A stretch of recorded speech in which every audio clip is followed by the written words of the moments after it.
Hello, here as of Frankie, Underground Radio in Milan. Today I've been joined by Kerri Chandler, deep house legend and extraordinary DJ and producer. Hi, how are you, Kerri? I'm good.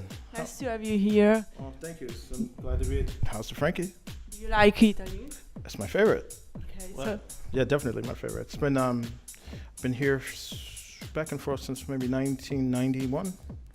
And my oldest, dear God, I'm getting ancient. Look at these guys. My oldest friends are with me. It's like, you know what? It's like, holy crap. I'm looking at the wall, and I'm looking at like my oldest friends from Milan. You know, it's like, where'd all the time go? It's just madness. And then we call it a legend. Whoa. so let's start with the interview. I know you're working on a new project, aren't you? Because I know there's a new upcoming EP that features remixes by Peggy Goo and Josh Butler. Could you tell us something about it? Yes. Here we go with the older thing again. My label just turned 25 years old this year, and I'm just getting a lot of remixes done by a lot of people. And Peggy just did, I Need You, and it's amazing. I mean, it had a few other remixers on it as well, but we're going to reissue a few things. Get Out just came out with Detroit Swindle. You know, there's a lot more. There's Jimster. Yeah, so, and this year I'm going to finish up, finally, Basement Red Light #3.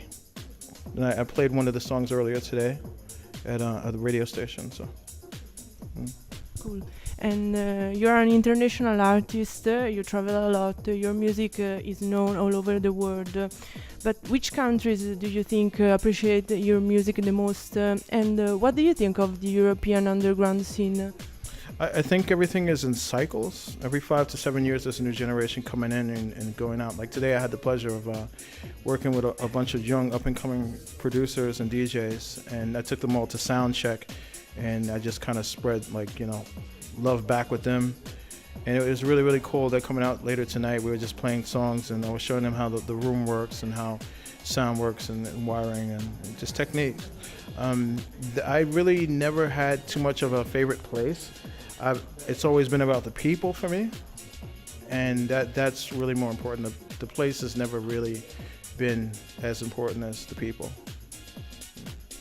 I heard you're a very spiritual man, and would you say your music reflects this aspect of your personality?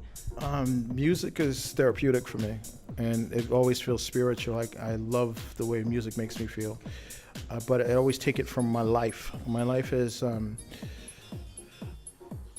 every song I've ever done has something to do with something in my life. Every single one of them. There's stories for everything. If I don't feel like there's going to be a reason to make a song, I won't make it. I just don't force myself. You You started your career as a DJ at a very young age, accompanying your father to various gigs. And soon after that, you also became a producer. And in 1991, your first single, Super Love, Get It Off, came out. Could you tell us something about it, about the beginning of your career?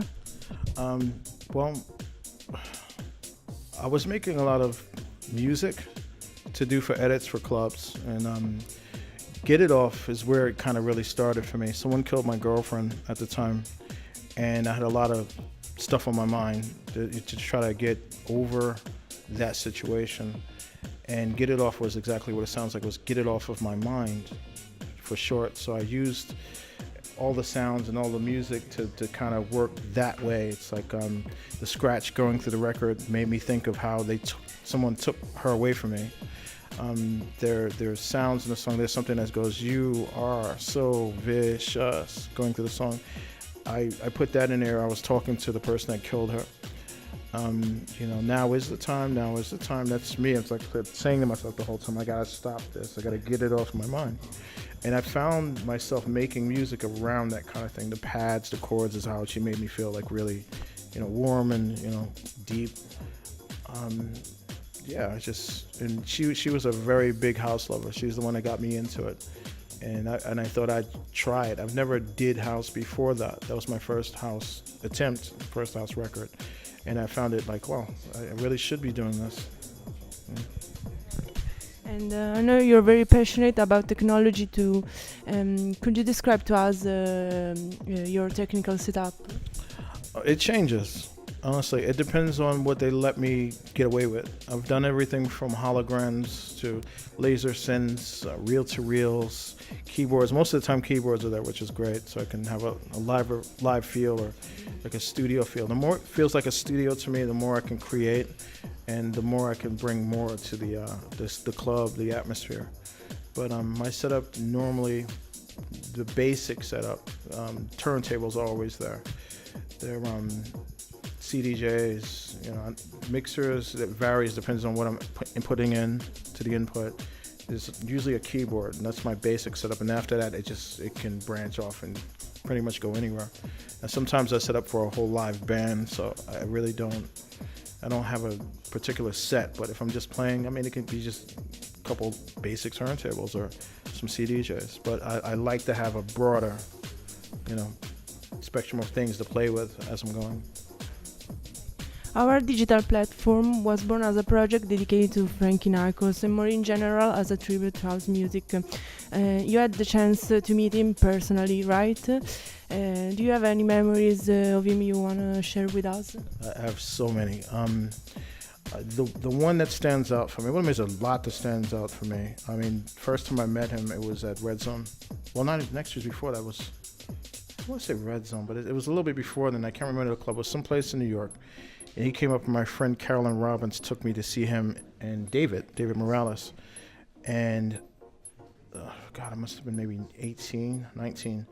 But I just got my first set of records out, first thing out. And when I met Frankie, it was more like, oh my God, it's like he knew who I was, and I was surprised because I already knew who he was. And he gave me the biggest hug. I always give the best hugs.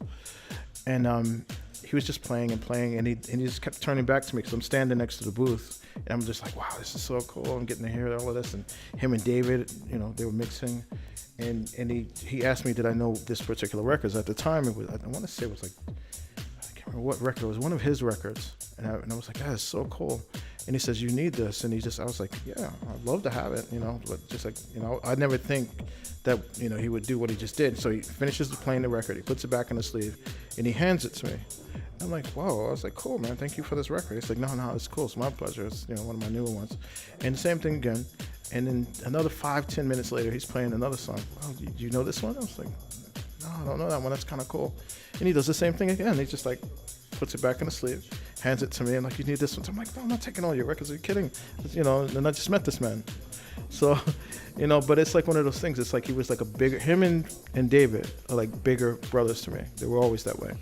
And the other, one of my favorite memories, probably one of the last times I've seen him, we were playing Southport Weekender together.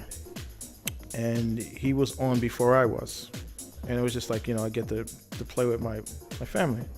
So he's playing, and I have my keyboard set up, in the same booth. And he's just like, is that your keyboard? I said, yeah. And he says, you better put it to use. I said, what do you mean? He says, like, just come on, play over play over the thing. So he had, Where Love Lives on. So I played over Where Love Lives as he's DJing. And I was like, oh, this is fun. So, we're just having fun up there, jam session. And this is the other thing with Frankie, I've never did. Every time something happens, we keep in touch. But I've never said goodbye to him. I always say until the next time. And that was our thing, because I've never say goodbye to people I'm really close with. So I would just say, until the next time. Funny enough, the next time I was supposed to see him was at Southport Weekender. That was his next gig, and we had the same agent that books me, him, and David. So I got to see him all the time. So it never occurred to me that I won't be seeing him again. It never triggered. So when I found out, it was like shock. So the first person I called David, and I'm like, "Are you okay?" David couldn't even speak, And so I was just like, it was one of those things we all had to kind of take it in. It's like, and then the next place I had to actually play for him. And there was some kind of benefit in Canada, and I actually had to take his place. And I did this whole long set of just Frankie stuff. And it was so, it just like, that's when it really hit home. It was really emotional. Yeah. And I think the year before that, David took his place, but nobody's taking Frankie's place. Yeah. He definitely was a great man. So Very, very inspirational and pioneer. Really funny, it's just like really, really funny. Like he was so funny without even trying. Biggest smile, like it's like gives you the best hug in the world, and he never let there was real like any trouble with him ever, and his health was deteriorating, and I could see he was in pain in a way, but you never know. He would just smile and just be happy, and he just never really let on. And it's like if you did, it's like, okay, who do I got to beat up? This is Frankie, it's that kind of thing. So we're always overprotective of him. And I know you're also the founder of 3 labels, Madhouse Records and its spin-off Medtech Records, and more recently Chaos Theory. So what's the idea behind all these labels? Oh, that's just really simple. Madhouse has been my baby for 25 years. That's just my favorite way to create. It's really soulful, really deep stuff, vocals. That's where I started. Those are my roots, What I did was I wanted the next generation coming in to kind of give them information and kind of if they didn't have an outlet, that's where I started, MadTech, because I always thought like, I'm going to try to get somebody the opportunity that Mel Medali gave me. Like, he just said, I said I wanted to start a label, and this is back in 1990. And he said, yeah, okay, let's do it. I'll show you how it works. So I always thought I would do that as I got older and do the same thing, like kind of just pass what I know on to the next generation. It's sort of a stepping stone for a label. And Chaos Theory is more of me, the way I like doing dubs. So they're like a bit rougher, grungier, raw. So that's the basis for all 3 of them. I know you're also doing workshops in schools. What advice would you give to young people who want to take up DJing as a career? Wow. It's a lot tougher now to get in because everyone's DJing. It's like, I would just say, just learn to play an instrument, not just hit the buttons. Learn sound, learn engineering, because it's like you have to know how sound works and leveling. I mean, just not just put it on and go for it. Don't ever go for it if you're trying to do it for money. That's the worst reason in the world to go for it. The money will come if your heart's in it. People can listen to the music and tell right away. That's never really been a thing for me.